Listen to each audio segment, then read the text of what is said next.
What's going on, everyone? I'm your boy Hamza here, also known as Hammy Takes. Welcome to episode 8 of the podcast.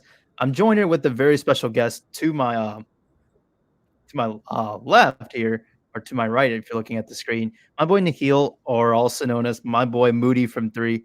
How are you doing, man? Hey, I'm doing good. How are you?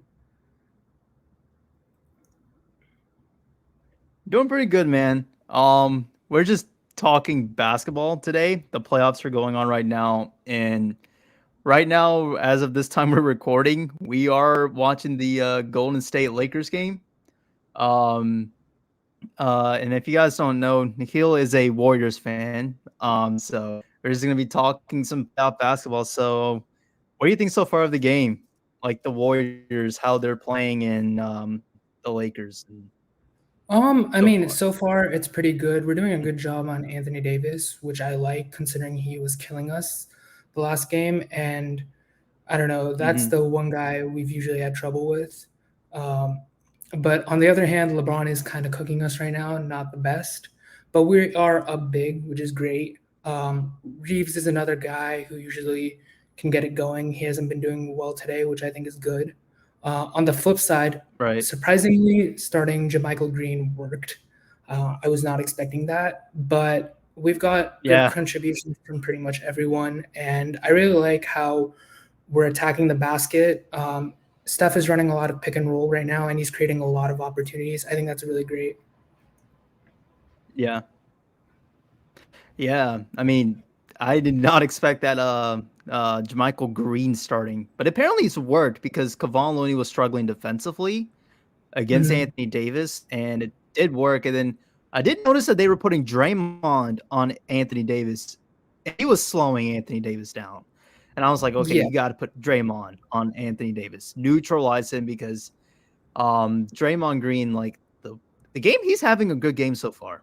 I'm liking what I'm seeing from Draymond. And then the Warriors, Clay's going right now. He has like 19 at halftime as I'm speaking right now. Uh, then obviously, as you mentioned, LeBron just doing LeBron stuff. He's just going crazy. Having like 21 points at halftime, but like really just shutting Anthony Davis down. That's helping Golden State. And you're finding better looks, shots. So it's good to see that. Um, what's the one? So I know like you about this. I know me and you like you put me on Anthony Lamb like hate train because oh my god. I can't stand Anthony Lamb, but I'm so glad that this man has not played a single minute in these. Wait, didn't Yeah, he play in that Sacramento series one game? yeah. I mean, he's played How garbage was time he? Because minutes. I did not get it. He was not that great, honestly. Nothing Okay. special. He played because Draymond was suspended. I think we were just lacking depth, so he was playing alongside Oh yeah. Jonathan. Yeah, honestly, I'm a little. I mean, I'm happy he's not playing, but I'm a little surprised. We needed shooting. I was sure, Kerr was going to be like, all right, time to go with Anthony Lamb. He hasn't. He went with Jermichael Green. So, I mean, this is where we're at, but I'm happy, just a little Yeah. surprised. Yeah. As long as it's not Anthony Lamb, then I think Yeah, we're pretty good over much. here.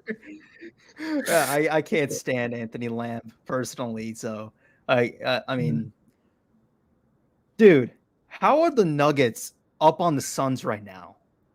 2-0. Well, Like that is crazy. yeah, well, honestly, if I'm being honest, I think last round was kind of a big red flag for Phoenix because they were having difficulty is a bit of a stretch, but all of the games they played against the Clippers without Kawhi and without Paul Mhm. George were close. Right? That's not a good sign Yeah. for Phoenix. Yeah. And I think Phoenix is still in a good spot. I don't know about this year. I think next year they're in a much better spot. But this year they're having to integrate Kevin Durant. That's a pretty big thing. I mean, we're talking about like a guy that's top five, Yeah. top six. Integrating that, and I mean, he was coming off injury, so I think he Mhm. played. He started playing what in mid March, something like that for Phoenix. I think he did somewhere around Yeah, there. so that's like a short amount of time to integrate him. That's pretty hard, especially considering they gave up. two key rotational pieces in Mikal Bridges and Cam Johnson for him. Other Yeah. things, because they gave up Mikal Bridges, their perimeter defense is kind of weak right now. This is something I think they can fix in the offseason, because having Kevin Durant and Devin Booker is a big like thing for attracting free agents, especially ring chasers. But right now they don't have that. Yeah. DeAndre Ayton, his effort has not He's been been good. I have not liked that, which is a problem. They paid him a pretty big contract, and it's yeah. justified when he's trying. We saw that in the 21 playoffs, but I don't know. And then last but not least, Monty Williams has not been coaching well. I mean, every time I go on Twitter, my son's mutuals are like, why is Shamet in? Why is Shamet in? Why is Shamet in? Oh And yeah, they hate him. They hate yeah, and Landry I mean, I Shamet. get it. He's not good, and Yeah, I he's don't blame playing needs them. the minutes. Yeah, it's crazy. So these are kind of the big things working against Phoenix right now, which is why Mhm. I think Denver, they have the better coaching, Yeah. um, they have the better depth, and then of course Phoenix's best shot at slowing down Jokic right now is DeAndre Ayton, and with DeAndre Ayton inconsistent, that's not really helping. Yeah, it's just yeah, bad matchups. And obviously, like the biggest concern that I had with the KD trade when it happened is like you gave up a lot of depth. Like you gave up Mikal Bridges, you gave up Cam Johnson, and a lot of draft picks too. And I'm like, Phoenix is banking it on, and it's it's really hurting Yeah, them I right mean, now. And I think it's still go ahead. justified. I mean, again, he's a top 5, 6 Yeah, player.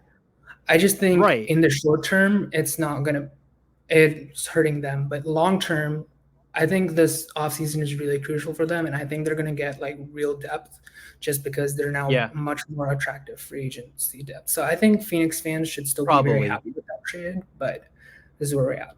Yeah.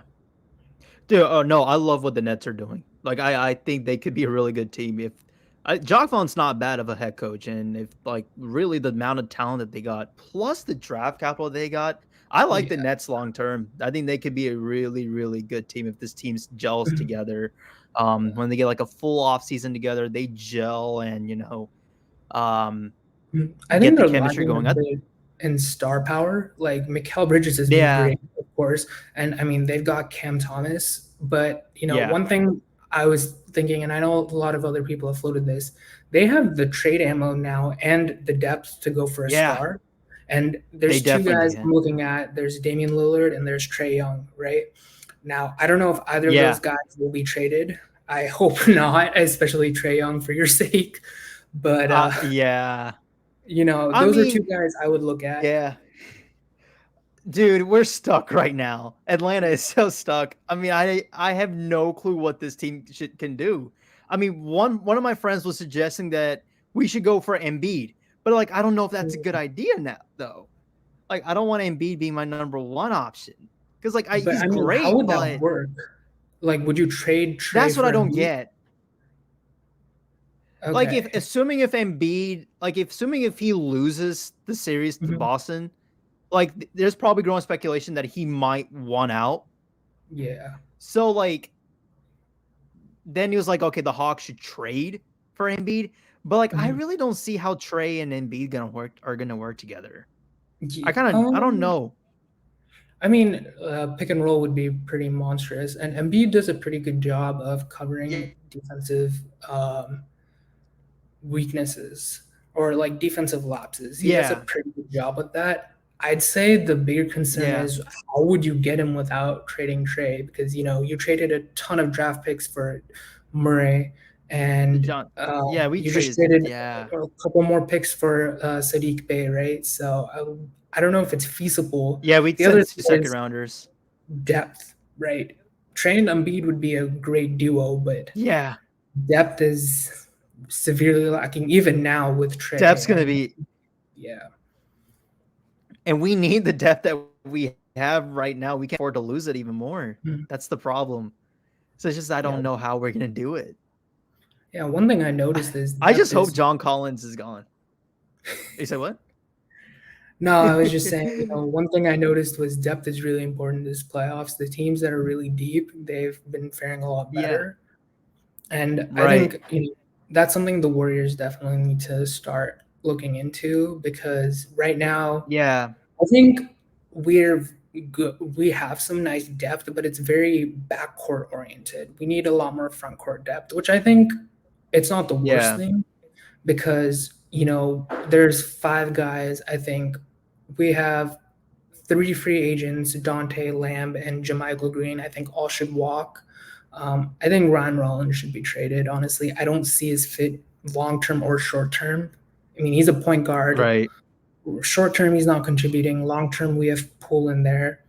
Um, so I think he should be Right. traded. And Iguodala is retiring, so that's five spots open.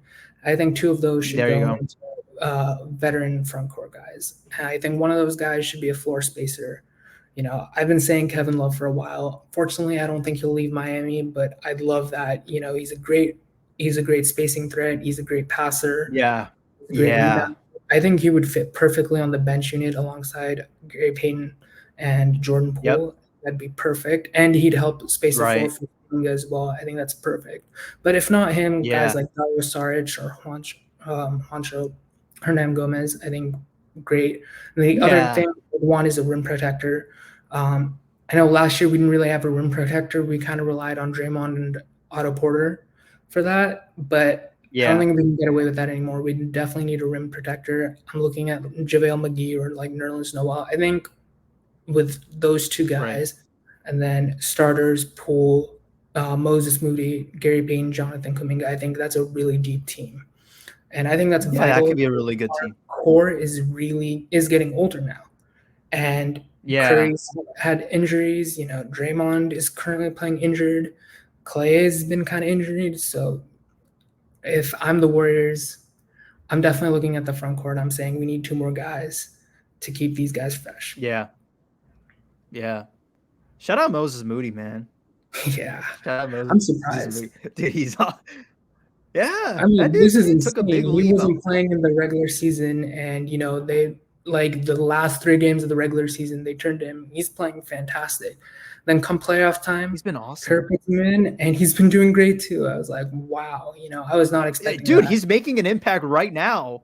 Yeah, He's making an impact right now. And I'm like, shout out Moses Moody.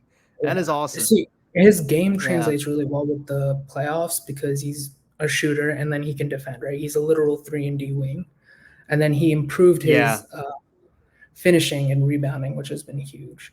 But in theory, his game is always meant to really translate. The thing I was not so sure about was how is he going to contribute when he hasn't played in the regular season at all? And I'm just like, Yeah. wow. And now I'm thinking, how much better would we be if Steve Kerr had just let this guy play through his mistakes, Yeah, same. And same with Jonathan Kuminga too. I was kind of confused why Steve Kerr is not playing him right now. It's like, yeah, part of it did he like do is, something? I mean, part of it is one thing I remember in Kuminga's scouting report was sometimes he'd lose focus. He'd be caught like ball watching or not Oh. rebounding, right? I think they're trying to get that out of him. Mm-hmm. I think this is a little extreme though, because I do know in game 4 there's like a bad clip of him just standing in the corner, and there's a potential offensive rebound and he's not moving. He's just kind of watching it. So I think that's the reason. Mm-hmm. The other thing is, and I wouldn't blame him for this, we've been primarily using him for POA because with Wiggins out and we didn't have Gary Payton II, our best guy for POA was Dante, and we needed another one. So Kuminga stepped into that role. But now we have Wiggins back. We have Gary Payton. We have a little bit of a surplus of that. What we really need Kuminga to do is guard bigger wings, and he's not able to do that just yet. Yeah. And he also doesn't have a reliable shot. Yeah. So on offense, one thing the Lakers did really well in game 1 was take advantage of the lack of spacing with that Draymond and Looney front court. One of the reasons why Kerr went with Jamichael Green, right? So now throwing in Kuminga in the mix, that's not ideal because they'll take advantage of the lack of spacing. I do think he should still get some run. I think you can still find a way for him to play some, but I understand the process. It's just that the season has been contingent on limits we didn't have earlier, and because Gary Payton came in, that kind of thing. I think in the offseason, one thing I really want Kuminga to focus on is guarding big wings and then getting consistent shot. I think with that, that'll help us so much, and he'll definitely have like a very consistent role. And then of course he's got to be a little more focused. But as far as I've seen, it's been like maybe 2 or 3 times a month where that happens, and he usually gets over that quickly. So Gotcha. Yeah. Yeah, that's good. Yeah, that's probably the thing that Kuminga probably needs to work on. It's just like you mentioned, getting himself focused in, and then obviously for sure making sure that he gets a consistent shot, and then there you go. Kuminga could be a legitimate star in this league. I see the vision if he can get that going. Speaking of that, Klay Thompson is heating up right now as I'm watching, and it's crazy right now. Dude, he yeah. is lighting it up from three, dude. Oh man, it's the Warriors. But no, here's the thing. This is why I love Warriors basketball. It's just the way they play. It's so beautiful. I love it. I love it. Yeah. But I wish I could say the same with DeAndre Hunter as with Moses Moody, because he's a 3-and-D player, and I Yeah. hate DeAndre Hunter, dog. But I will give him this: as much crap as DeAndre Hunter gets, he kind of played well against Jason Tatum. I'll give Okay. him that. Yeah, he definitely. John Collins is Yeah, he definitely showed yeah, up on defense. I think part of it is also injuries kind of screwed up his yeah, development and consistency. yeah. That's the thing. Yeah, Yeah, John Collins, I don't yeah. know. I keep like he's a I very don't. confusing player. John Collins is just he'll have a good. I think what people are blinded by and think that John Collins is a good basketball player is the fact that he's athletic. Like that's Yeah, all he is, I and that mean, he can also, block shots. But he yeah, doesn't. Go ahead. I think Oh, what were early in you his saying? career. Nah, I think early in his career, I remember he had like a 3-point shot, and he was decent on defense, if I Right. remember right. I think that's like waned Yeah. away though. From what I hear, he's no longer able to defend like that. He's not, and his shot isn't there Yeah. either. He is. Yeah. None of that. Yeah. It's not. Yeah. Yeah. His defense declined, and he can't get a shot, and it's just, what do we do with this guy? And we gave him a big contract too, and I'm just like, the Hawks are just screwing themselves up. No, it's just crazy because this team rushed, and they were rushing their way of trying to build a contending roster. After and we all know that 2021 run to the Eastern Conference Finals, literally, this was all pure luck. We got Well, I wouldn't lucky. say it Ben was Simmons luck. imploded.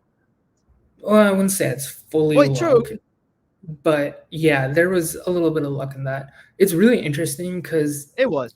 earlier there used to be, because Luca and Trey were traded for each other, there used to be a whole lot of comparisons. I Yeah. remember distinctly after that playoff run, people were Yeah. like, Trey's a winner, Luca's not. I thought that was really funny. But one thing I noticed is both Yeah, I thought so too. front offices rush to make like a contending team around They their did. stars, and it's hurting both teams right now, right?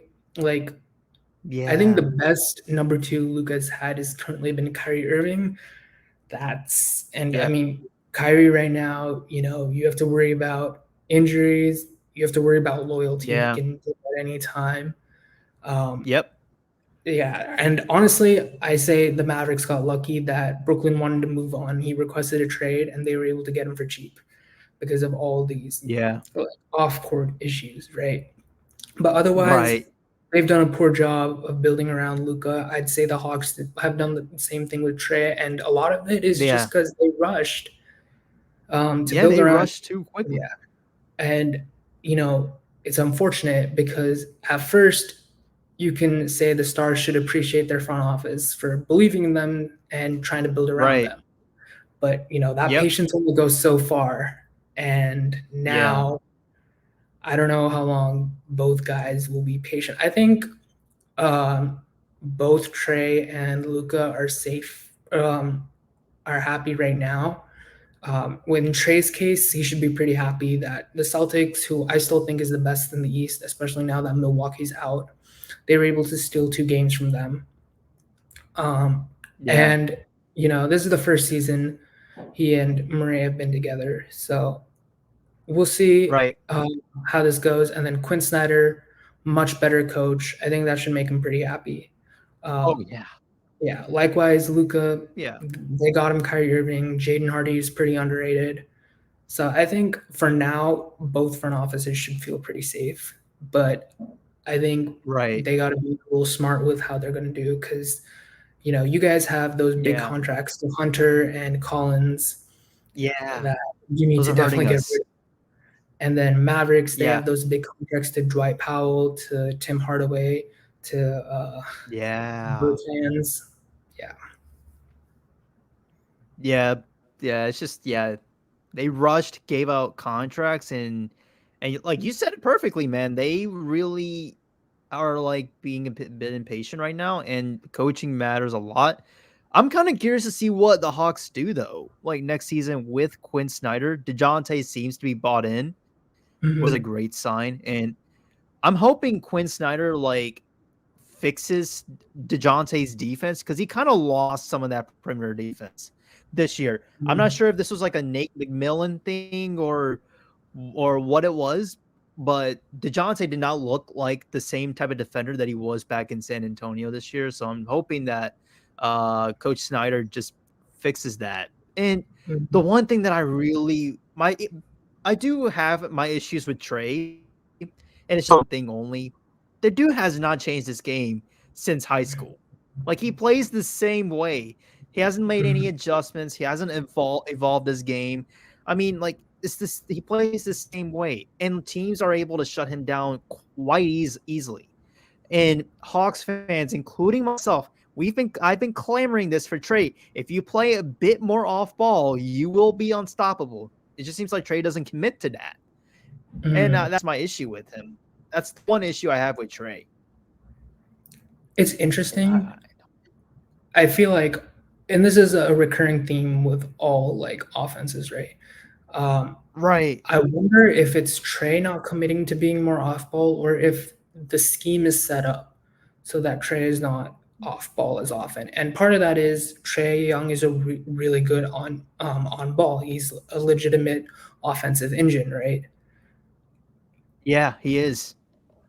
So maybe the ideal way to incorporate him would be on ball. I'm not saying a little more off ball doesn't hurt, but I don't know if that's on Trey or if that's on the coach. And that's all kind of the issue with like virtually every offense, right?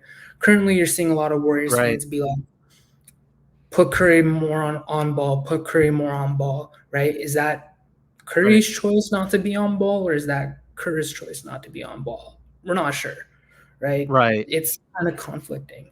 Um, right. but that's just kind of my take on this. You never really know. Yeah, that's the thing. Yeah. But then again, like you have to be.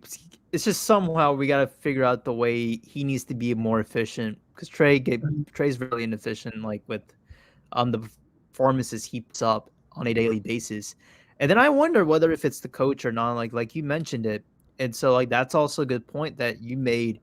Um, and really, I just really hope that we improve defensively too because we got killed. And one thing that I really hope the Hawks don't do is give Sadiq Bey a contract because he is seeking a new contract. I would be open for Sadiq to leave, but then again, we gave up 5 second round picks to get him. And that was in that Mhm. trade that involved you in it. Your Yeah, I Warriors. remember. When you got Gary Payton, yeah, and I was like, Yeah. holy smokes, you're sending out Wiseman to get Sadiq, but then we jumped in. We offered you two Yeah. second round picks in order for us Mhm. to get Sadiq. I was like, holy moly. I But still remember that I'm day. open I was like, to remember the breakdown that I had. yeah, no, I remember that. I mean, I remember that day very vividly. I just leave class. Oh, I'm checking my phone. I get the notification. The Golden State Warriors have traded James Wiseman to the Detroit Pistons for Sadiq Bey, and I'm just like, what? And I was just thinking, these are guys from the same draft class, and I was like, I know like 90% of the Warriors Twitter is going to be really pissed right now because they're like, no more young dudes, no more young dudes, and we just right. exchanged one of our young dudes for another young dude. And then I think later the notification came that we traded him to the Hawks. And then I remember you were Yeah. like, why would we do that? And I was just And like, yeah. yeah, I don't know. And then And then it turned immediately, out to be a 4-team trade yeah, I because remember. you sent Wiseman to Detroit, Mhm. and then they were supposed to send you Sadiq Bey, but we jumped in and gave you Yeah. 5 second-round picks, and then Mhm. you used those second-round picks to get Gary Payton Gary back. Payton, yeah. We got Kevin Knox. I Yeah. remember when the Hawks came in, at the time it Yeah. was like the Warriors would have the seconds and Knox. And I was just like, what are we doing here? Because, Sadiq Right. Bey is one thing, but Kevin Knox, he's not good. I don't know why we traded for him, right? This is a salary cap move. Yeah. All right. But you're telling me you couldn't get anyone better than Kevin Knox.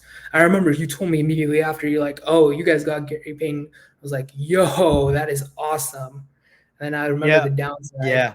was when we were talking about trade deadline, a lot of Warriors fans were like, get me Vando, get me OG, all these guys. And I was like, nah, I don't really want that, right? I mean, Vando, he's a great defensive player, he's a great rebounder. But part of the issue for the Right. Lakers right now is his offense is really bad.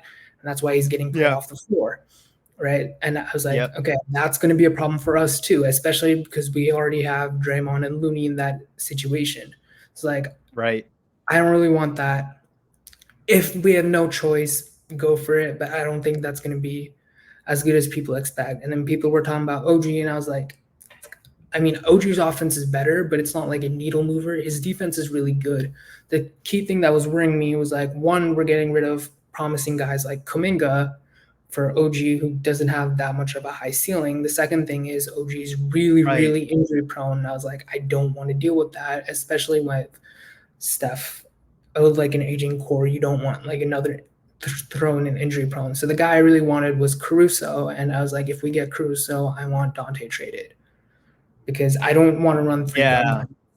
And we didn't trade Yep. Dante, which isn't a bad thing because GP2 missed a lot of time, and Dante was vital for us staying afloat without it. But now that GP2 is healthy, we're running 4 guard lineups, and I'm just like, ugh. Just why next Yeah. I season don't. I'm saying, get me 2 more front guard. Like I do not want to Yeah. see You need another front 3 court. guard lineup ever again. Yeah. Yeah. Yeah. Yeah. Yeah. That you make a great point. Yeah. You definitely do need that front court if anything. But yeah, dude. I remember when we got Sadiq Bey, I almost had a mental breakdown. Like I was freaking out. Like what? We like what does this do for the Hawks? And considering that we already have AJ Griffin out there, how are we going Yeah, to manage our minutes with him? Like the that Bey was a trade would shock have to made me too. sense. That was a shock, and it would have made more sense if we traded John Collins away, because then Mm, I see how the roster could have been. If John Collins was gone, I think Jalen Johnson would have stepped yeah. in. He probably could have Who else played in had the a good four. series? I love Jalen Johnson, by the way. Yeah, he had a I good I kind of series. hope I kind of want him to like come off the bench because like it'll just keep our bench unit awesome. Mm, Um, but like I said, like Sadiq Bey, like it made no sense, and especially when AJ Griffin's been balling out his rookie year, and he's been a honestly, little bit I of think that. I would say AJ Griffin's a better player than Sadiq Bey right now. I think AJ's a better defender, and he's probably the better shooter as Yeah, well. definitely, dude. And here's my thing: if we put Sadiq Bey in our starting lineup, our defense is going to be exposed. Like Yeah, literally, he is such a liability on defense, and I and he's not that consistent of a scorer too. So like that is a problem, and I don't want that. And yeah, no, I I just totally don't know why the understand Hawks. that. I don't get why the Hawks made that move, and like it just didn't make any sense. I would have rather traded John Collins, and we were close to doing so until KD requested out, and then That's- Phoenix yeah. shifted to him. But I heard like we were gonna get Jay Crowder back or some sort, and I was like, That's do I want um, that? yeah, no, And I and understand that. yeah, and so like now I don't even know what we're gonna do with John Collins. It's just that whatever trade package we get, we're gonna have to get whatever we can. It's I funny because don't John know. Collins and Miles Turner, every year they're always in the trade market, and every year they don't Yes. get traded. Yes. It's so crazy. I'm like, what in Mhm. the world? And then Hawks fans were like fantasizing about Jaren Jackson Jr. being a Oh Hawk. yeah, I'm I like, remember that. That's not I was like, happening. it's not happening, He dude. might Like, have one I of the love. best contracts in the league, honestly. I think I'm impressed. I mean, the guy's the defensive player of the year, and I think he's making Yeah, like 18 million a year, which is crazy for a guy he's that crazy for young. that.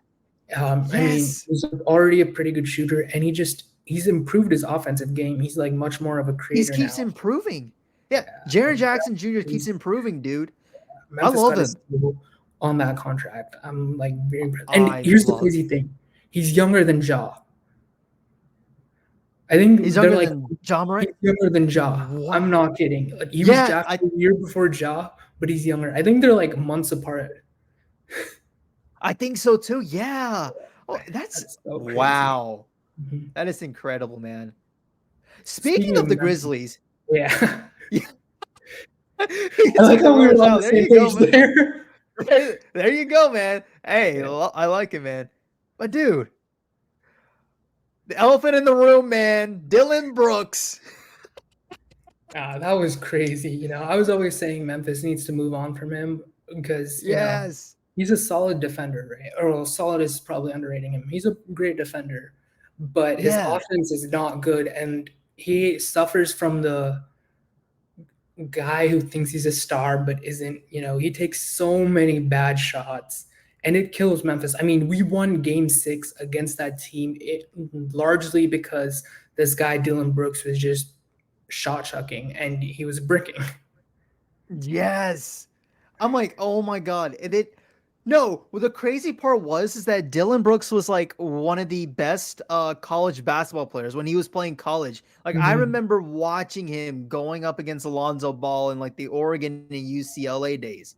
And I'm just like, this dude turned out to be that? And then now Yeah. he's shooting so bad. And I'm like, Mhm. what happened to his offense? Like, I've always knew that he was a great defender, but like, Mhm. dog, like, what No, happened to what's his offensive really game? Like, confusing to me is they're like, we're not bringing him back under any circumstance. I was like, whoa, that yes. is like I'm like, severe. Because I yeah, can't I was like, imagine.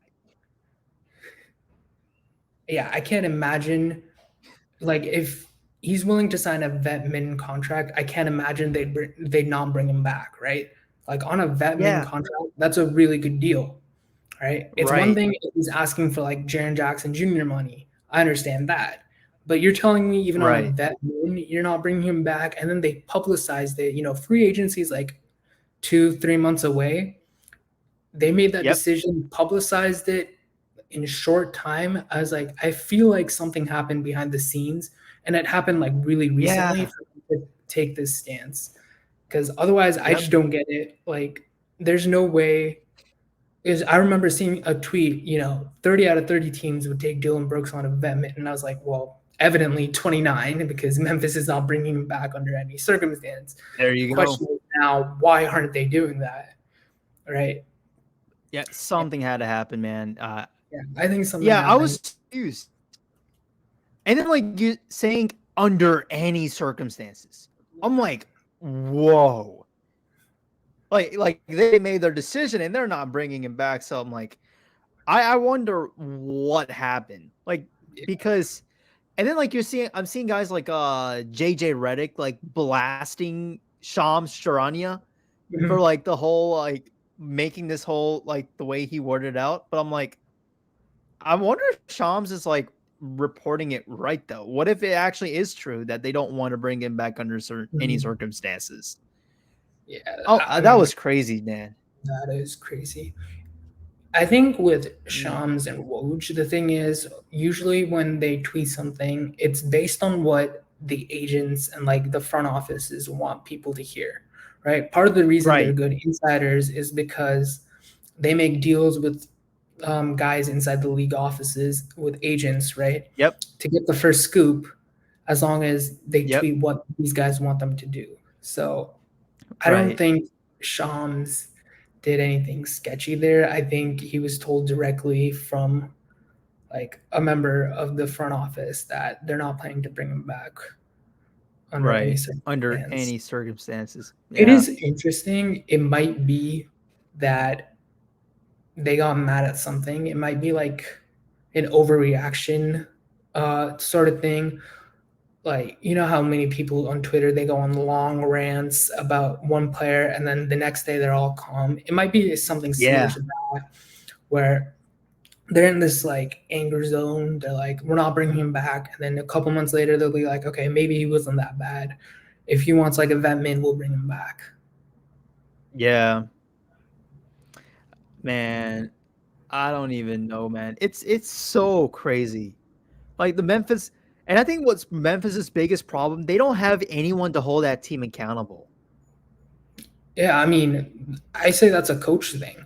I still remember, That's and this is true. the thing that pissed me off the most last year in the second round series. When John Moran got injured, the first thing this guy, Right. Taylor Jenkins, does, he points the finger at Poole, right?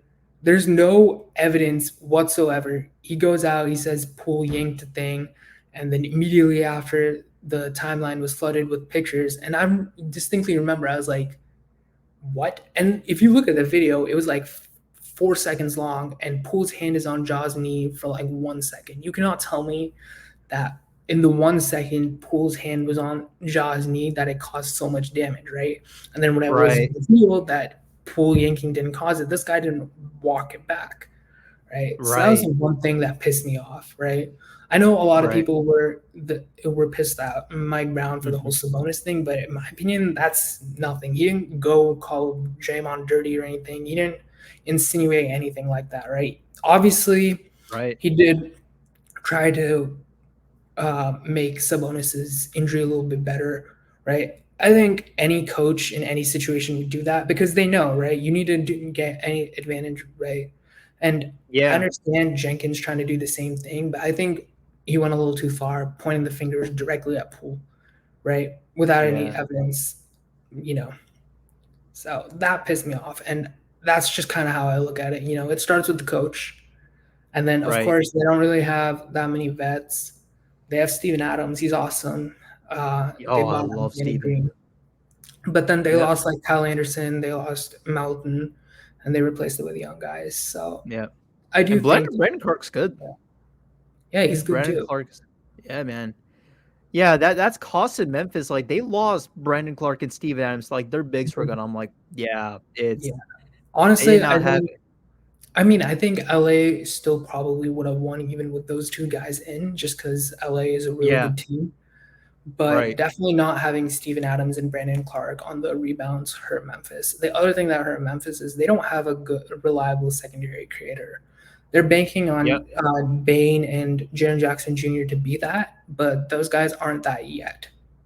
Whoa, oh, Steph. Oh my gosh. Okay, no, I just saw him made a ridiculous shot over Dennis Yeah. Schroeder and LeBron. Holy Yeah. moly. And Honestly, nothing Clay's this got guy 30. Steph does like surprises me anymore. He's just different. Okay, there you go. LeBron missed a three. Now Steph has the ball. I'm like, Yeah. what in the world is going on? And then obviously Clay dropped 30. Mhm. I still remember, I Dude. can't remember which game it was, but this was in 2016 when we were playing OKC, right? And we were Right. down 3-1. I think it was game 6. It might have been game 5. We need to win. Mm-hmm. And it was a close game. I think we needed like 3 points to tie the game to set it to overtime. Steph hits like a really deep 3. And I'm just in utter shock. I mean, I was losing my mind when I saw that. I don't think Oh, I've ever seen a shot like that since, right? And Steph has had some really insane shots. But for yes. me, I think that might be the best one. And I mean, Yeah, man. maybe there's something I'm missing. You know, it's been a long time since I've been watching Steph play. But Oh, yeah, same, yeah, dude. but that to me, Yeah, that shot, they just show the replay. holy Yeah, moly, no, I'm Steph is seeing it incredible. too. It's just not I'm, surprising to me anymore. I'm like, oh, damn. Well, there you go. Steph is Steph. I mean, I mean, he I'm used to is. this now. There you go. Like when it's 2015 and you saw Steph was making ridiculous. I was like, No, I how mean, did just we not do this? 2015, 2014. Actually, the first Warriors game I went to was in 2014, game Mm. 4, first round against the Clippers. Yeah. Oh wow. And that was crazy. Oh yeah, man. That was One, like, yeah, that was like the young Warriors, and I remember watching that series. I think that even though yeah. unfortunately Golden State lost that one, but that was when Yeah. the Warriors. I remember David Lee was on that team. Yeah. Yeah, dude, that's A crazy. long That's been 10 time. years ago almost. That is Mhm. insane. Yeah, Like, it's crazy because I remember recently one of my Twitter mutuals was talking about how many great role players Golden State has, right? And he's yes, listing guys from like five, well, not even five. It was like 7, 8 years ago, right? He's right. listing like Sean Livingston, Sean you know, Livingston. David West, David Lee, Yes. uh, Iguodala, and I'm just like, wow, it's been a while. And then I was just going back through memory lane. We had Spades, we had Zealy, we Oh, had Spades. Barbosa. That's he Barbosa was. was Yep. super underrated. Really good. Yes. Yeah, and I'm just like, wow. Yeah. And I always tell people the big three has always been the core, of course, of Steph, Yeah. Clay, and Draymond. But I would Right. say Iguodala and Sean Livingston were big parts of that as well. They were there Yeah. throughout before, you know, that 2019 finals, right? They were there throughout. And Sean Livingston, super underrated. That mid range was automatic. He could guard Yeah. positions 1 through 3. He was a great facilitator. Big, big, big time contributor for us. Yeah, man. Oh yeah, I remember like everyone going up. Well, you got the goat of the mid range in the playoffs, and Sean Livingston, and dude, yeah, he was. Yeah, Sean was I don't good. think I've ever seen I'm that guy miss a mid range. yeah, I miss him too. That dude was really good. Um, it's like we talked about Memphis, like not bringing them back. The East. What team concerns you in the East? Oh, I mean, it depends. I have to kind of see. One, we have to beat the Lakers, right? Yeah, Before we talk about that. Still got a job to finish. And of course, I'm not taking Denver or Phoenix lightly either. Um, yeah. I'm kind that's of hoping for. honestly one of the best things I think about the NBA right now. I don't think there's a clear cut best team, right? You can point Yeah, to every team, but every team has had its inconsistencies, right? So I think that's a great part. If we are talking about the East, though, I still think the best team is Boston. They're just really deep. yeah. And in previous years, they've given Embiid trouble. So I kind of expect the same thing. Yeah, I was really surprised Philly was actually able to win without Embiid. I was Um, shocked too. yeah, so that Like it actually took a bodes pretty prime well being for hurt. Philly. But I still think Yeah, Boston wins that series. Knicks, yeah, Heat, I think each of them has their own flaws. Like Miami yeah, depth, star power. yeah. Miami's Miami. really running on like the fumes of Jimmy Butler, and then whichever Yeah, one of the role players can get it hot. That's kind of their game that's been their plan. game. Yeah, so I don't know how sustainable that is. I'd probably be surprised, honestly, because they've got two. Well, they have a finals run in the Jimmy Butler era, and last year they took Boston to 7 games. I was Yeah, watching that game in like a sports bar, man. That was crazy. It went to overtime, everything. I was shocked. But dude. I wanted Jimmy to make that shot so bad. I wanted Jimmy to make that shot so bad. That would have been awesome. To but I take the think lead, that would have been crazy. the lack of star power and they're relying on a lot of guys to overperform. I think that's going to catch up with Right. them. Knicks have a lot of good depth. They They also do. kind of lack star power. Brunson is Yeah. great, but I think he's best off as a second option on a championship team. Randall, Yes. inconsistent. Randall's inconsistent, and Yeah. RJ Barrett, it's just You I will never say know what RJ you're gonna get Barrett off has him. surprised me. I kind of, I was a big fan of his when he was coming out of college. Yeah. And then, well, it hasn't gone well, right? And I was just about to write him off. And then he had like 3 or 4 good playoff games in the road. Yep. Not on the road, in a row. So I was just like, okay, maybe there's something here. He might need to go elsewhere, Right. but maybe there's something there. So we'll see. But they do have a really solid team. I think the one thing they're missing is like a true number one option, and I think they can still feasibly get it. They have a lot of good draft picks. They They have some can. good young players. I'm sure even though RJ Barrett hasn't been the best, hasn't really lived up to expectations, a team is still Right. going to be interested in him because he's still young. He was still Right. the number three, the third overall pick for a reason. So with Exactly. that, with Toppin, they got McBride. Uh, Right. I think they can form a pretty attractive package if they want to trade for like a true number one. Yep. And then if you are going to do one, RJ Barrett's going to have to be in the deal regardless. Yeah, Because because so of salary. I think they could do it, but what star could they get? Yeah, that's the thing. Maybe, well, I don't know. Pelican situation is interesting And then because who would they go? they're, Zion Williamson or Brandon Ingram or yeah, maybe one of those two guys. I think if I'm the Pelicans, I'm still giving it one more year. yeah, give it one Just to more see year. if Zion can get healthy. Brandon Ingram is definitely like that guy. Right Oh, now, for if you compare sure, him dude. with Zion, it's good. But if Zion can't stay healthy, I think you got to have that conversation about trading him and what would that trade look like because he's injured so often, right? Yep, and he's losing his value too at the same Yeah. time. So I Um, don't know. I can see New York potentially taking that risk. It right. might not be a bad idea for them to do that as well. It probably So wouldn't either. yeah, I can definitely see that. That's just kind of off the top of my head. There's speculation James Harden might leave Philadelphia. I think he's a little past being a consistent number one option, but I do think he'd fit well in New York. It doesn't sound like he's Yeah. interested in going there though. I Yeah, he keep wants to go hearing back to Houston. Houston. Yeah, which is surprising because he took a pay cut this past summer. I thought that's pretty indicative of him staying. Right.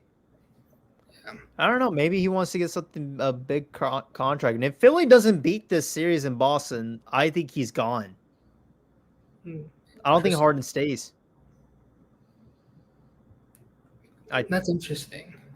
But where would Philly go from there? That's the other question because That's they're the pretty thing. reliant on Harden being Embiid's number two, and their roster situation is. I mean, PJ Tucker has done pretty well this season, but he's getting older. I Right. don't know how long he can hold out on that end. Tobias Harris, his contract's not good. Yeah. Uh, I think that's it. I think they have to extend Maxi in the offseason, if I remember right, or if I don't know if he's been extended yet. I don't think Maxi's got a contract extension yet. Okay, I don't think I think it's coming up then. I mean, well, he's gonna get one anyways. Tyrese is good. Yeah, But yeah, if I mean they Harden got to leaves, worry then about it's that just in terms of financial, right? They got to build a contender around Embiid while worrying about finances, right. especially with this new CBA, right? So I don't know. It'll be interesting to Oh see yeah. how Philly goes from here without Harden. Right. They've put a lot of their chips in that Harden basket and Harden staying. Yeah, Yep. And yeah, that's the thing. If Harden stays, then like okay, maybe Philly can run it back and can get a chance. But if he's gone, do you blow that up or do you continue to build around Embiid or what do you do? Because do they have the assets to build around Embiid though? I mean, they gave up a bit for Harden, right? they It was did like give up a two or lot. three first Yep. Simmons, and Seth that's Curry it. was one. Seth Curry was another, and I can't remember who else it was. But yeah, they did give up a lot just to get James Harden. So what do they do? Like they can't. So like if Harden is gone, then I really don't know if this team can Mm, make a contending roster around Embiid. So yeah, it's tough, man. It's incredibly tough situation for Philly, and And even then, I don't think they beat Boston. Boston's incredibly deep. I mean, you're not gonna stop Jason Tatum, Jaylen Brown. Um, Obviously Marcus Smart's been great. Malcolm Brogdon, which I don't even know how they got that, Yeah, I mean, dude. that's I a don't know highway how. robbery. I don't know what Indiana was thinking. Like, That was incredibly such highway robbery. I don't know what that was. Like, how did you let Boston get that? the Um, the nice thing about Boston, well, I wouldn't say it's a nice thing for their fans, but Tatum is pretty inconsistent, which is one of the reasons why Atlanta was able to steal two from them, right? yep, So you have to kind of worry about that. That's kind of the only thing with Boston, I think. Otherwise, they're a pretty well-rounded and deep team. And right, Jaylen Brown, he can turn it up. Malcolm Brogdon, even Derek White has gone better on offense, which is pretty scary. right. Yeah, that's. Speaking of Boston, if this team does not win a championship, do you think they blow it up this offseason, or do they run it back one more time? Depends on Jaylen Brown. There's a lot of Jaylen Brown trade rumors or free agency. Yeah, I think his contract is expiring or something like that. I haven't really yeah. checked into that. He's going to be a free agent, I believe, after next season. Okay. But I do believe he has a player option, if I'm not mistaken. I can look it up, but um, there is like talks about Jaylen Brown. So yeah, his contract is pretty much expiring. Let's see what they have. Um, so yeah, it looks like the next year is going to be his final year of his current contract. I don't know if he has a player option or not, but yep. So yeah, next year is his last deal. So being and it really just depends if this man makes the All NBA team or not. And if he does, he's going to be eligible for a supermax. And That's if you and I don't know how you're going to keep Tatum and Brown with the supermax. hmm. Yeah, I think Boston, like Celtics fans, should really be pissed at the new CBA because all the things that are happening to Golden State right now, right? They're getting screwed over by the CBA. That's about to Yep. hit Boston. I think it's going to hit Memphis soon too because Desmond Bain is due for an extension, but I think they might be safe for a bit because that Jaren Jackson Jr. contract is such a steal, right? Right. And then eventually it's going to catch up with a lot more of the younger teams, right? Like Orlando has a really nice, like, young talent going on there, right? There's like Right. Bankero and Wagner can definitely Yep. see them being stars. If Fultz stays healthy, that's a third guy. And then they have Carter Jr. He's a very, very underrated Yeah. center. Even Suggs could end up being pretty good. Already he's showing like really good defense. Right. Can't keep them all. You have to see how that works out for them as well. Yeah. I know the new CBA, it has like the whole eligible for like major awards and stuff. What is it about like the contracts and stuff like you were mentioning? Like refresh my memory from that because I'm having I can't remember I the mean, the main thing I remember about it being about it screwing over teams is that if you're above, there's a second like tax line, right? Oh, okay. Yeah. So right now, if you're above like a certain tax line, you pay luxury tax, and the Yep. team that pays the most luxury tax also happens to be the team with four max contracts, and that's the Golden State Warriors. Right. Uh, so if you're in this, so they implemented a new tax line, right? If you're above that second one, it's like you cannot use the buyout market. You don't have access to the mid-level exception anymore. Mhm. Yeah. And then there's like restrictions about trading picks. I think you're not allowed to trade picks like 4 years into the future or something like that. So one of the picks that Phoenix just traded was like in 2029 or 2027 or something like that. So under the Mhm. new CBA, the Warriors can't do that. I think the Clippers are in that um, above that tax line as well. I think it's them as well. Actually, I think currently they're the only two teams that are above the second tax line, Golden State and LA. But I think Boston Right. and Memphis will soon hit that. Yeah. Yep. I can see it. Um, yeah, definitely for sure. Because I think Smart's contract. Um, but yeah, they're gonna have to give Jason Tatum like a super max deal. Like, and you have to make that decision. Do you keep the two? Because if Mhm. you keep Tatum and Brown, well, there you go. That's over $500 million Mhm. right there. And so, like, how are you going to build the rest of the roster? So, like, that's the tough part. I mean, one of the things is, I think the sad part is, I remember when like KD joined the Warriors, and LeBron, he went to the Heat, and then he left to form this new trio with Kevin Love and Kyrie Irving. People were like, no more super teams, right? Right. But if you look at the past playoffs, right, Golden State, they drafted most of their players. Like, Exactly. 4 out of the 5 of their starting five was drafted. And then Exactly. they also had 3 other draft picks off the bench in Poole, Moses Moody, and Jonathan Kuminga, right? Yep. And um, even more so, nobody wanted Andrew Wiggins at the time of that D'Lo trade. The Warriors took him. They developed him, right? It's the same thing with Gary Payton II. He was an undrafted journeyman. The Yep. Warriors took him, developed him, right? There you go. You look at Miami. They had a lot of undrafted players on their roster, right? I think Caleb Martin, he was undrafted. Struess, Vincent, these are all undrafted guys, right? And then a couple of years ago, Duncan Robinson made headlines because he was shooting like crazy, right? He was undrafted. Yeah. So that's kind of Miami's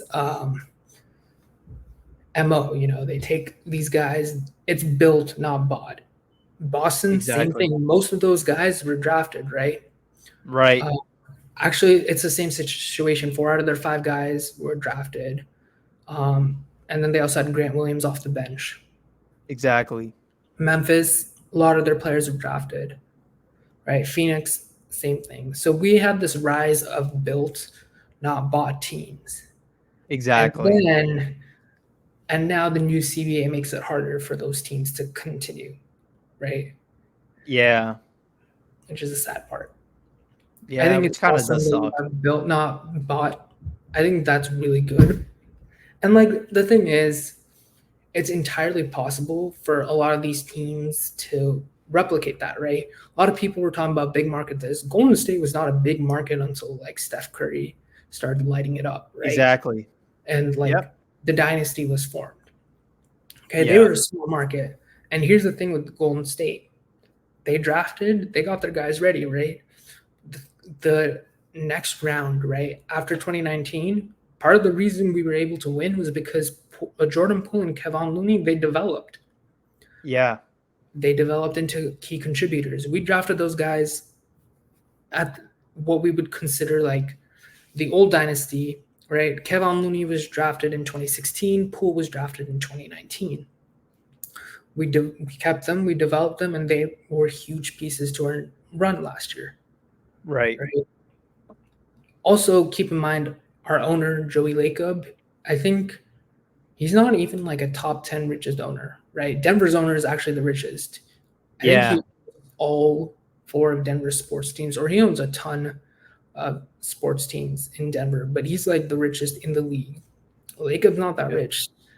This just kind of excused a whole bunch of billionaires to be more cheap. Moses Moody for three. There we go. You saw Moses Moody three.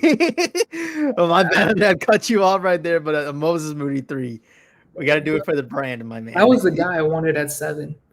There I'm you so go. glad we got him at when the 2021 draft is going on. I was going through all the prospects, right? Because I knew we had 2 draft picks. I was like, Yep. who could we possibly get? I knew like Minnesota's draft pick was going to be reasonably high, right? The guy I wanted at number 7 was Moses Moody. Okay, draft day comes around. Kuminga's there. We take him. And I'm just like, what did we do? Right? I was not a Kuminga guy. I Right. didn't think he'd be there. And then when we drafted, I was like, come on, Moody was right there, right? And I was like, okay, Right. he's going to be gone by the time we pick him up, pick out 14. Right. Okay, at 14, we're able to get him. I'm like, wow. And then 2 days later, I'm looking at Kuminga highlights. I'm looking at his film, and I'm like, wow, there's Mhm. actually potential here. I don't see him being like an instant contributor. I thought Moody Right. would be an instant contributor, but this guy Right. could be really good. He has like insane athleticism. Yep. I was like, wow. Guess who's in the game right now? You're kidding. I'm not. Oh, He's in. They put him in the game. I can't. I can't believe it. Steve Kerr. Why? I'm not They, surprised, honestly. That does not surprise me. I was they expecting. really put Anthony Lamb in the game. Well, there's Kaminga. I see him. Okay, that's not okay. That makes more sense. Yeah, I see Kurlik's. Kaminga. Yeah, Kaminga, DiVincenzo, Lamb, Moody, and Gary Payton II.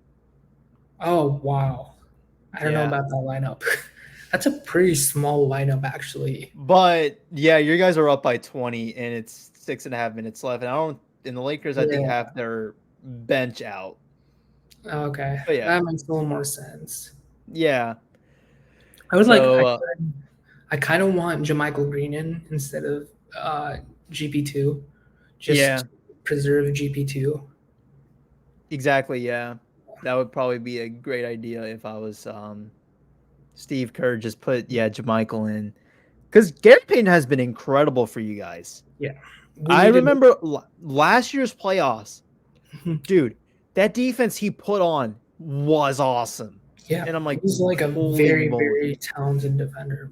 That's the nice thing. He's got like a pretty long wingspan and he's pretty athletic, which is what we need, right? That's one of the things with DiVincenzo is that he's not very athletic.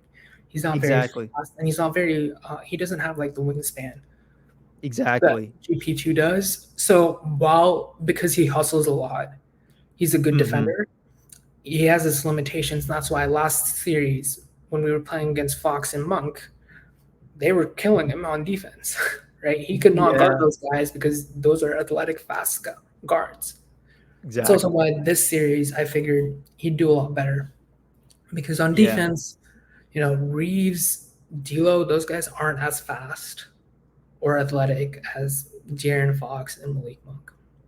Right. Yeah. Holy moly. Man, Golden State's currently killing it right now. And okay, Gary Payton, you got to control your body because he almost took a hard foul. And you need him badly. We do. Trying to think what else we could ask. But yeah, going back to Boston, because this was something that I've been thinking about. But do you think they blow it up if they don't win a championship? Like, do they actually do it just with the contracts out of the way? Because if Jaylen Brown makes the all NBA team, well, there you go. He's got the supermax eligibility.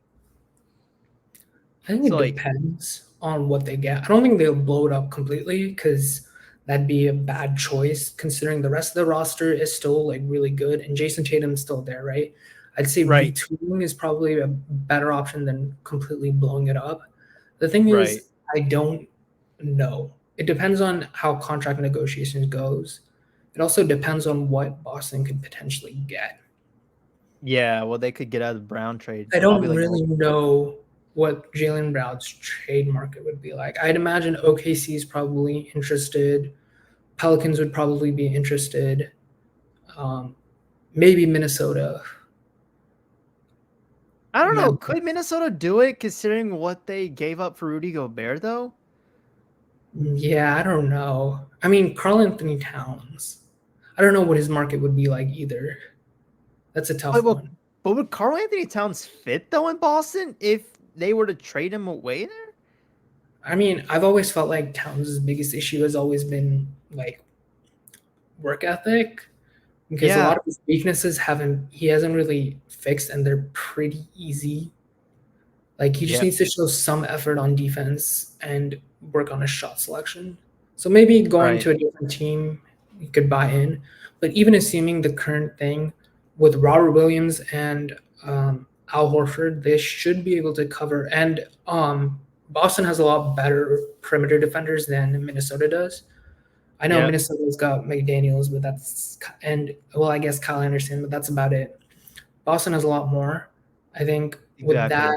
Robert Williams and Al Horford, I think they should, in theory, be able to cover for Cat consistency. I don't know if that's enough to get Jaylen Brown, though. I think OKC has a really good shot. They do.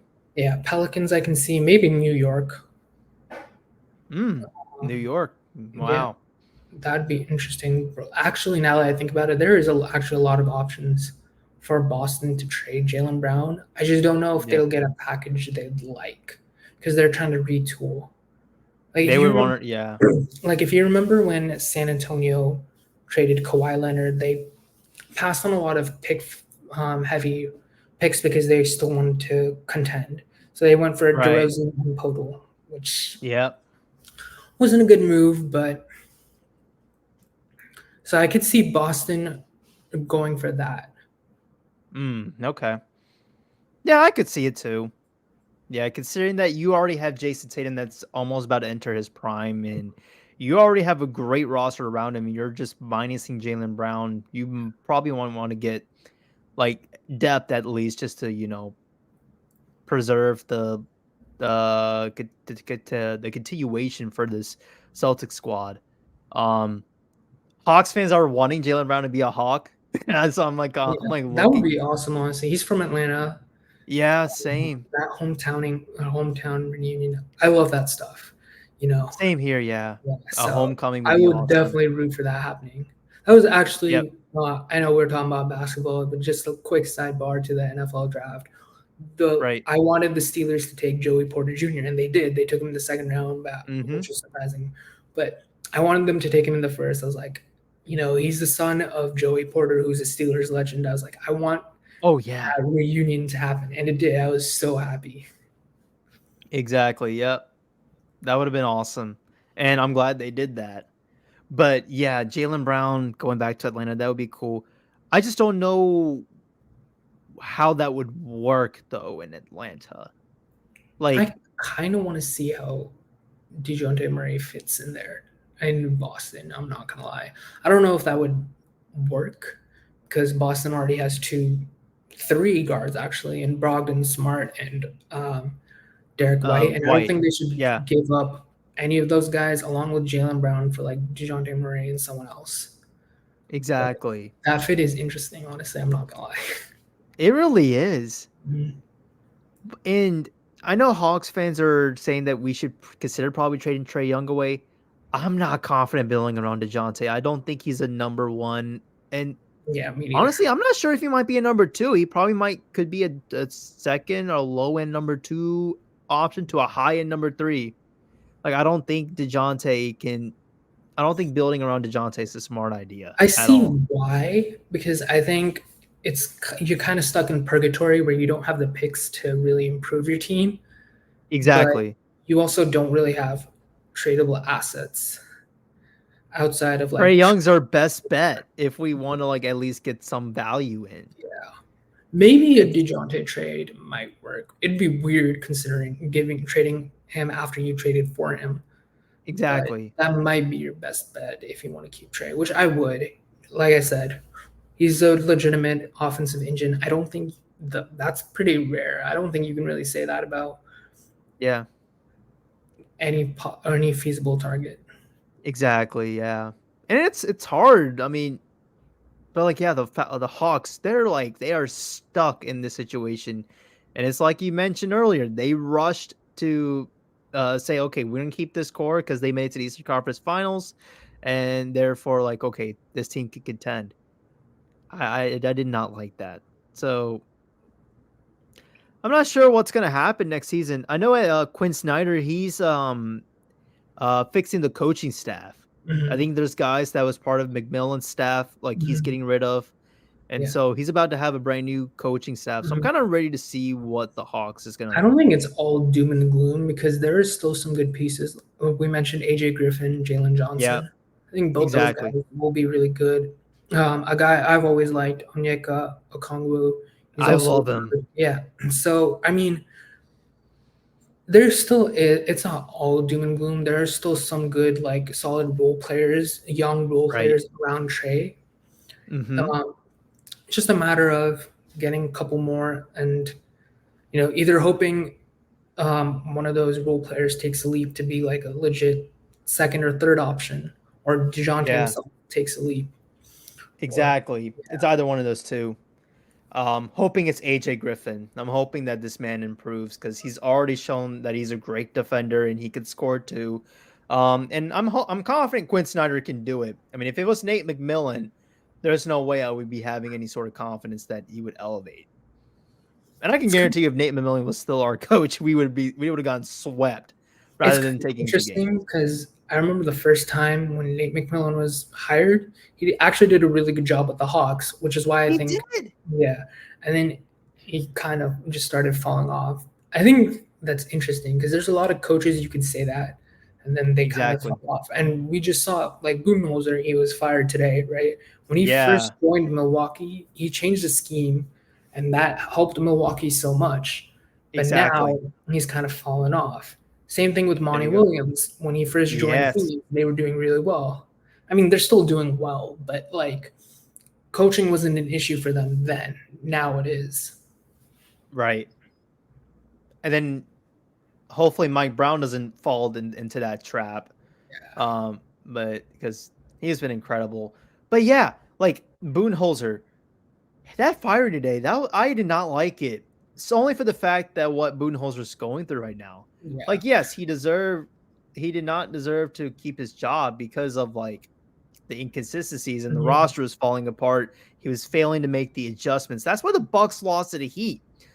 Mhm. But I just did not that timing was so Yeah. wrong. It's also Uh, a pretty tough situation because I mean, I do think they should have given him a little more time to grieve before they said, you're fired, right? Piling on yeah, like additional stuff is just messed up. But it is a tough situation. They can't really go into next season with him as their head coach just because, he's going through something. And exactly. they have to get a jump onto like the head coaching search. Um, Yeah, they will have to go. They have to like make off-season plans without him. That's hard to do when he's on the roster, when exactly. he's on the staff. So it is a tough situation. Probably could have handled it a little better, but I do also understand where like the Bucks are coming from. I do too, and I kind of do Mhm. understand it because now what this does, the Bucks can take their time and like just search for any candidates because that's an attractive team to coach. Mhm. With the Yeah, I core think that they're they gonna get have, Nick. like you think they're gonna get Nick Nurse? Yeah, that to me makes the most sense. I think that's one of the reasons why Nick Nurse hasn't been hired yet. I think he's expecting like teams in the playoffs to probably dismiss, like Milwaukee, to dismiss their head coach, and he's probably looking for a job there. Mhm. I don't think he's very keen on like a development like Houston, right, or Detroit. I don't think he's very keen on going to like a roster there full of developing young talent. So Right. I He's think he gonna was probably just want to go waiting. to a team. Yeah. So Yeah. I think Milwaukee, he would be very happy to. I think Milwaukee would be very happy to have him too. So Right. I think they're gonna get him. Would he be better than Budenholzer at this point? I think so. Um, I mean, he definitely changed the Raptors for the better He before did. recently, which I also don't think was entirely Nick Nurse's fault. They were just stuck in purgatory. They were trying to both rebuild and contend, which is a bad spot to be in. It's So not I really think that, that good of an yeah, idea. I think that's just made it really tough for Nick Nurse. But Yeah. I think for a contending team, he should be a good coach. We'll have to Yeah. see. But he did do a pretty good job with the Raptors while they were in contending mode. So He did. Um but then I'm also hear like the Bucks could bring like Charles Leonard, whoever the assistant head coach is. I don't know. The I think his Bucks name could is. do something. Or Charles Lee. Yeah, there you go. Mhm. Bucks could do something, but really like Boonholzer. just a coach that can change like the scheme and make the adjustments because Budenholzer was not doing that. And that's the Yeah. reason why he left Atlanta after Mhm. 2018. He just did not make any adjustments. And we got swept by Yeah. the Cavs in 2015 in the Eastern Conference Yeah. Finals I for remember that he same won Coach exact of the Year reason. that year too. Exactly. And the man was not making adjustments. I'm like, oh my goodness. But yeah, I mean, but still sad for Coach Bud. But I mean, then again, I just I couldn't stand him coaching this team, and I just felt Mhm. like the team could have been a lot better without Yeah. him. So I think I guess it Milwaukee's in a just really depends. tough spot too, because Drew They Holiday kind is of getting are. older. Yes. Middleton, he was already inconsistent before he was healthy. He doesn't look healthy right now. Yeah. So, and then Brooke Lopez is a free agent too. So that's three of their key pieces they got to make big decisions on. I Exactly. don't know how they go from there. I don't know what the trade market for Drew Holiday is going to look like, especially considering in the playoffs his offense drops hard. I mean, that is Dude, crazy. I hate that. Dude, Drew Holiday has to be like he does good in the regular season, but like the Mhm. playoffs, you don't Yeah, see his him. defense is always his defense is still good in the playoffs. It's the offense that just Yep. His offense is just not it. And I'm like, yeah. oh my goodness. Well, I mean, what are they doing? So like literally, it's not just him. Chris Middleton's a bit inefficient. Like Yeah. he's inconsistent, and that was like even way before the injuries happened. So like the Bucks, like I don't know if Middleton's gone or not, but if Middleton's gone, then like Giannis might be gone too soon.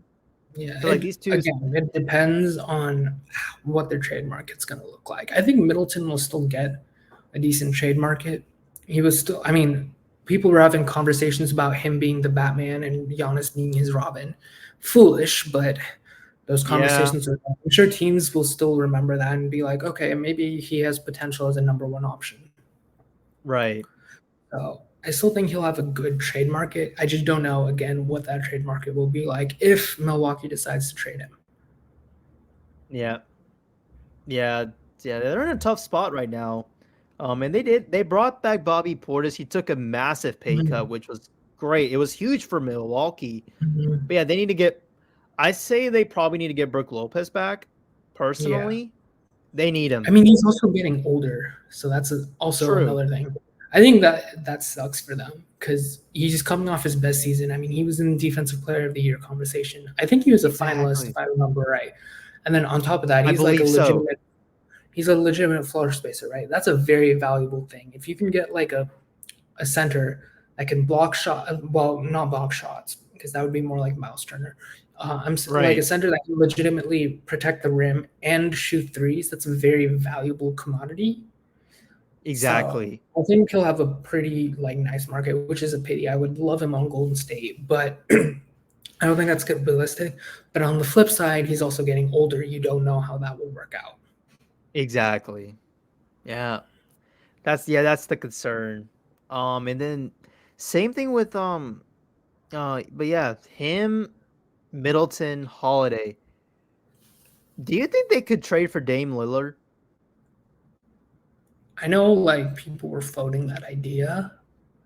I was kind I of don't too, know. I'm not gonna lie. Yeah, I don't know what their pick situation was like. I know they gave up quite a bit for Drew Holiday, so if they still have their picks potentially, they don't really have young guys to entice Portland with. I think if Portland trades Damian Lillard, which they should, They should. because he's not going to request a trade, so I think they should make that decision for him.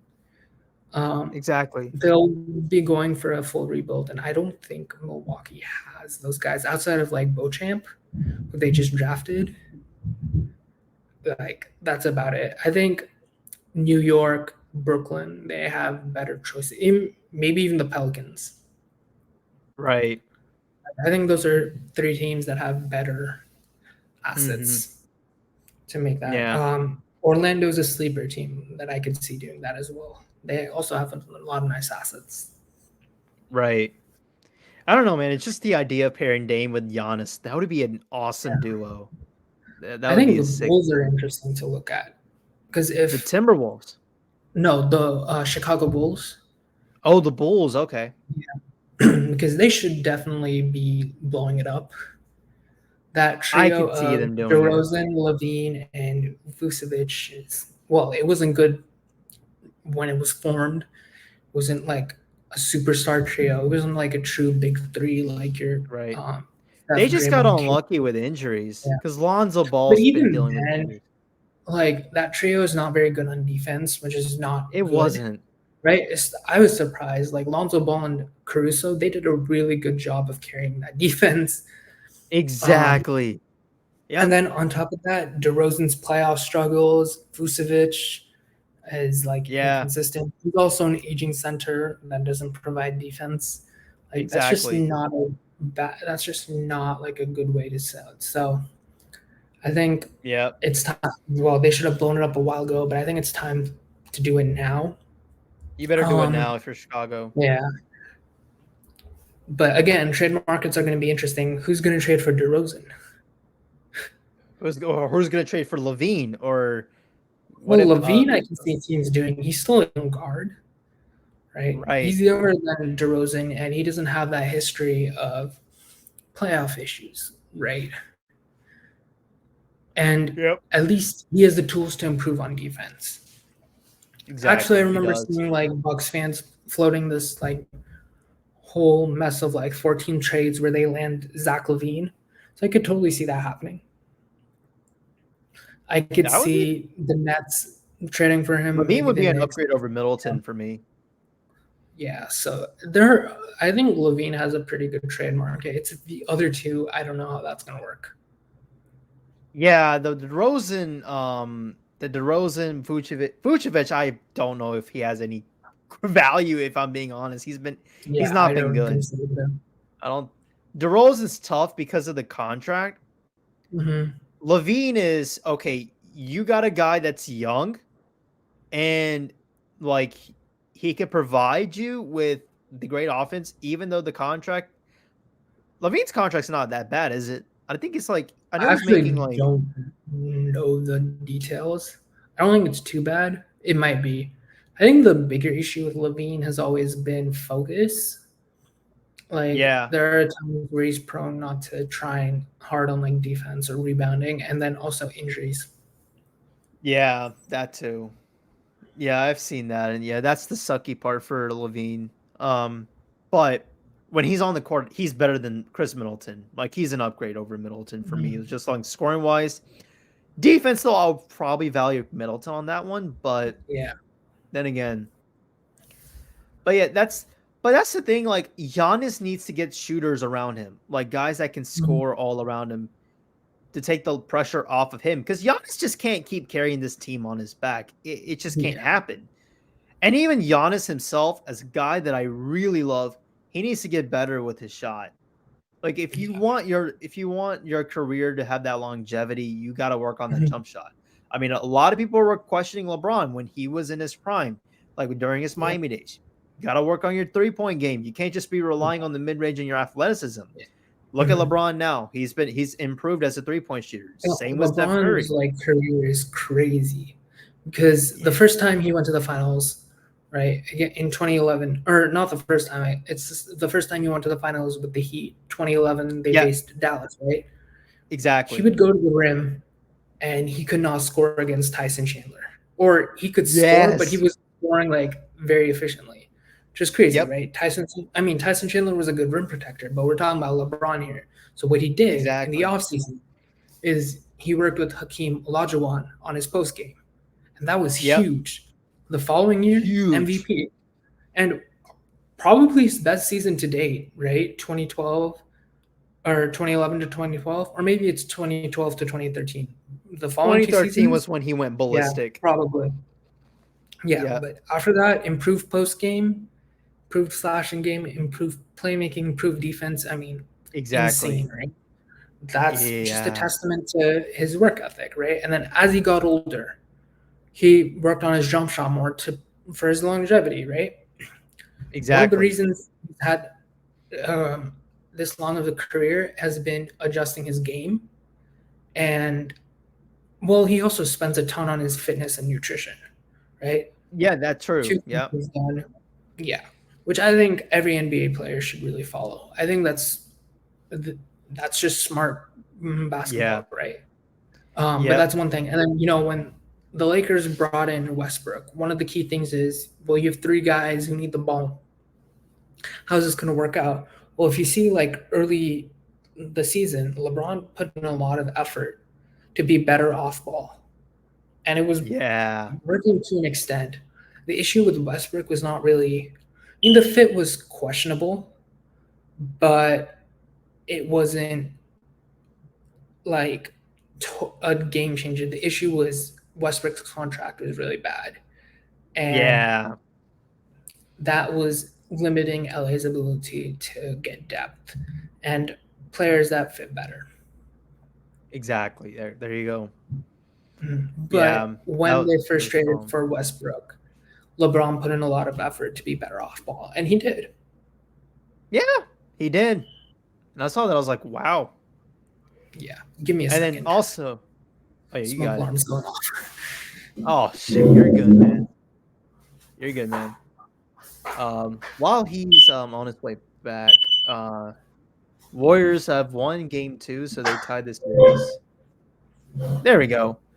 And Mhm. then yeah, like we mentioned, Steph Curry, after he won the unanimous MVP in 2016, everyone was saying you got to get better defensively. Mhm. Giannis Antetokounmpo, you got to get a jump shot going because you Yeah. just can't rely on your athleticism a lot. I mean, you just Mhm. saw it. The dude suffered a lower back contusion, and teams are Yeah. starting to figure out how to prevent Giannis from like playing bully ball down, Mhm. uh, down, Yeah. uh, down perimeter. So like Mhm. Giannis, work on your jump shot and like work on his shot, Actually, and he's going to be the most unstoppable player in the league if he does. yeah. Actually, one of the things Steph did recently was bulk up, right? I That think he too, did yeah. this the off season prior. So he did this like right before the 22 off season, 2022 season started, right?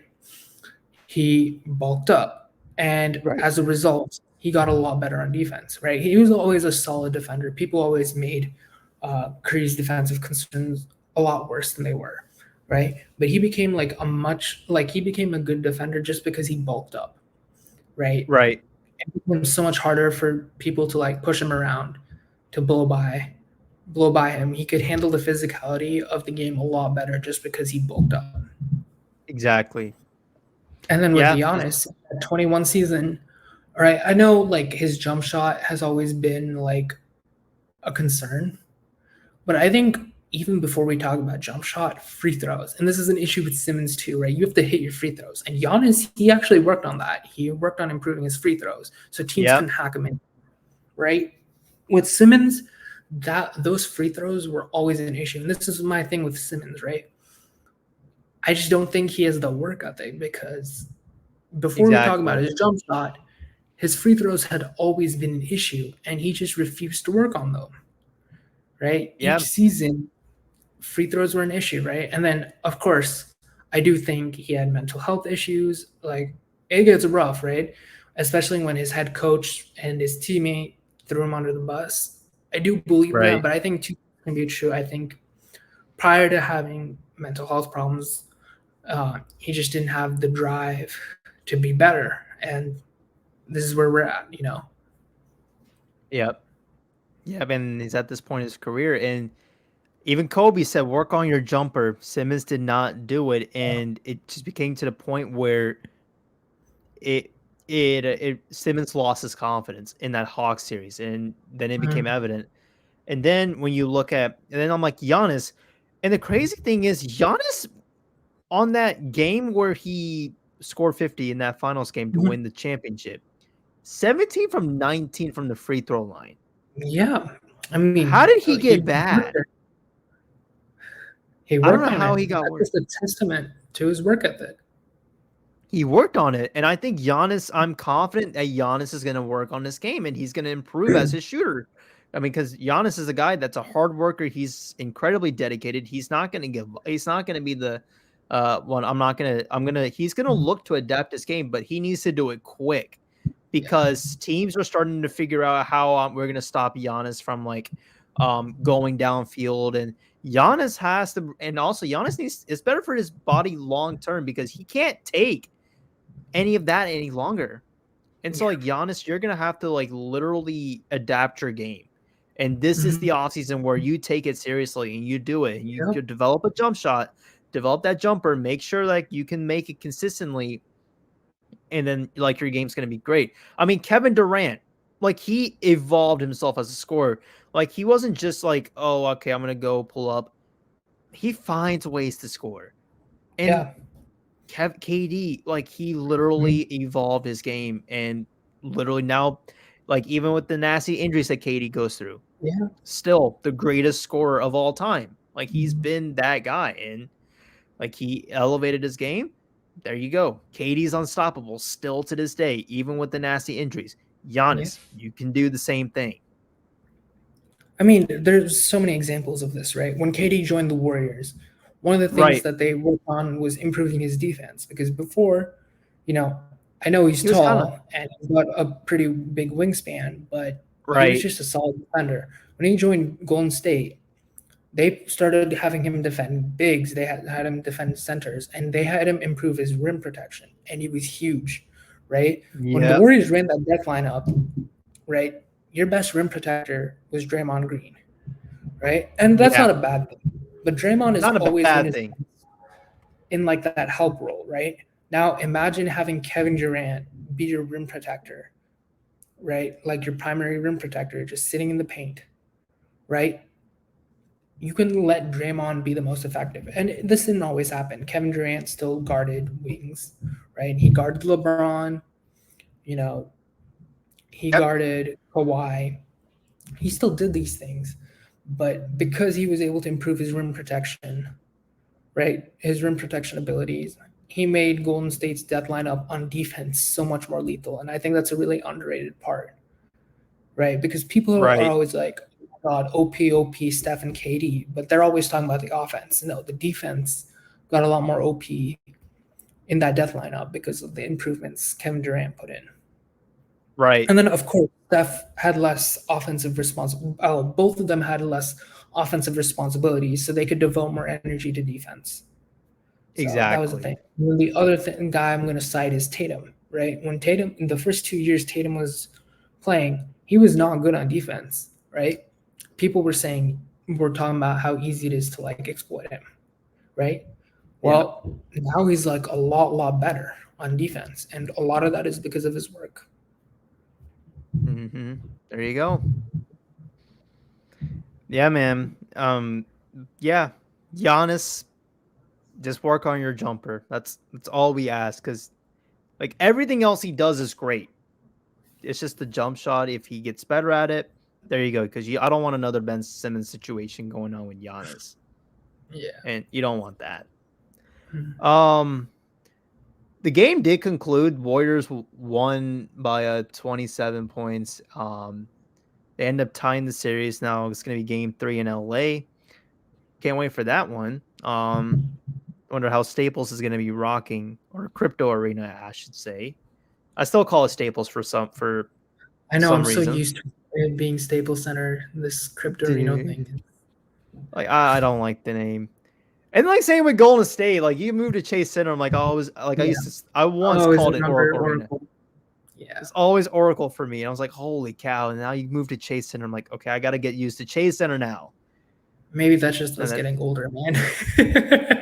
there you go. We are getting older. You're not wrong on that.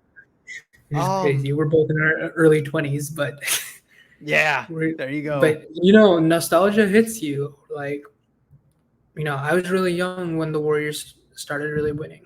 I was in middle school, right? Yep. I think it was in my last year of middle school when the Warriors lost to the Clippers, right? So I have like a lot of good memories growing up of Roracle, right? Yep. Chase Center. I've been to Chase Center. It's not bad, honestly. I think it does get slandered by Warriors fans a lot, but nowhere close to Oracle, and I miss that. But when I was growing up watching basketball, I was so used to like Oracle, Staples Center. Those were some of the iconic. Thank God Madison Oh Square yeah. Garden still is Madison Square Garden. Oh yeah. Yeah, I have not been. I would like to go to Madison Square Garden, and same with Me too. Chase and That's like on my say. bucket list. If when I visit, well, if I visit New York, I'd need to see a game at Madison Square Garden. Yep, same here. Um, Same with me. Like bucket list stadiums, I would like to go to. Lambeau Field in Green Bay, Oh and yeah, then of course. you can't blame me on that now. But No, yeah, I mean Lambeau Field. Lambeau is a Yeah, really great stadium, and it's like Packers awesome. fans are great in person at least. Oh Like yeah, when I dude. see the crowd, I'm impressed. So definitely, Mm-hmm. yeah. Yep. Superdome, another thing. That would have been fun, great to go to. Um, Yep.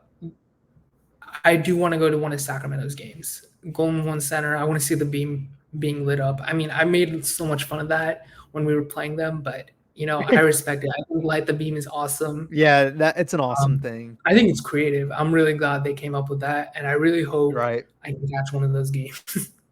Yeah, that would be a cool, epic one. Sacramento's like what, an hour away from San Fran? An hour and a half away from Yeah. San Fran, if I'm not. Mhm. Oh yeah, there Yeah. you go. That's cool, man.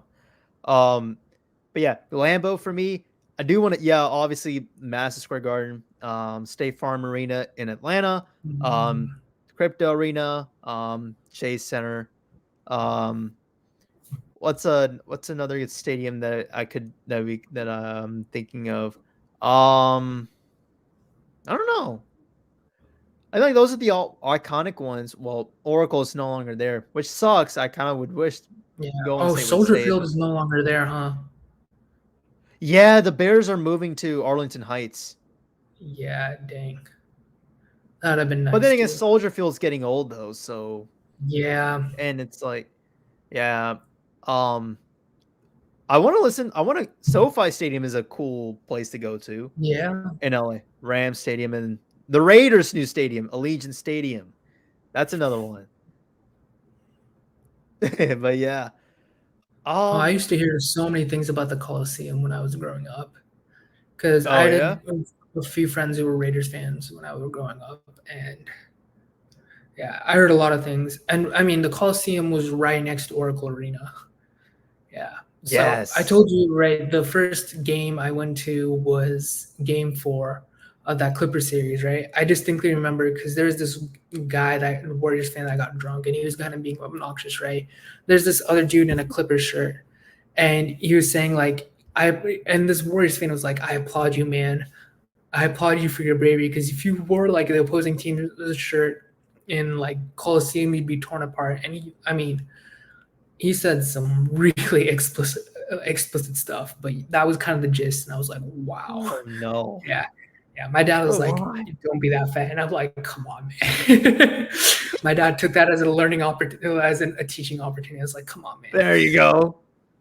He's like, you learned your But, lesson, buddy. Don't be this guy. There you go. yeah, but I No, mean, I still remember like saying that the Coliseum was roaring. Lots of good stuff about the Coliseum. So it is kind of sad that Raiders aren't using it anymore. yeah, yeah. And then now the A's are moving out of Oakland. They're gonna go to Las Vegas. Apparently, Crazy. yeah. It's It's sad. man, Oakland has a really, really passionate fan base. they do, and I Yeah. bet that city still reps the Raiders and the A's and the No, most Warriors of those guys heavily. still rep the Raiders and the Warriors. I don't follow baseball, so I wouldn't know about A's, but Yeah, I do know that a lot of those guys still rep the Raiders, still rep the Warriors. yeah, man. It's crazy, man. I mean, wow. Oracle is just slowly not becoming a sports city anymore. Like St. Louis, I mean, when the Rams moved out, Mhm. even though they But still they have the still have Cardinals, the Cardinals, right? they still have the Cardinals, yeah. But man, it's crazy, man. Wow. Other than that, man, I don't have anything else to talk about. You got anything you want to mention? I'm good. Thanks All for having right, me. man. Yeah, absolutely, dude. You want to plug anything in before we call it a wrap? No, I'm good. I mean, Hamza's already shouted out my Twitter, so feel free to follow that. be Mhm. warned, I live tweet and I do go a little crazy, but most of the time it's good vibes. Always happy There to you talk to go. fans, or talk to fellow fans about basketball and football. So feel free to There you go. reach out to me there. There you go. You heard the man himself, and I'll make sure to have his Twitter in the description below. But definitely go ahead and give this man a follow. With that being Appreciate it. said, yeah. So with that being said, I hope you guys enjoy this episode. And Nikhil, once again, thank you so much for coming on. Of course. Thanks Um, for having me. yeah, absolutely. I definitely got to have you back on a future episode one day. But with that being said, I hope you guys enjoyed this episode, and I'll see you in the next one.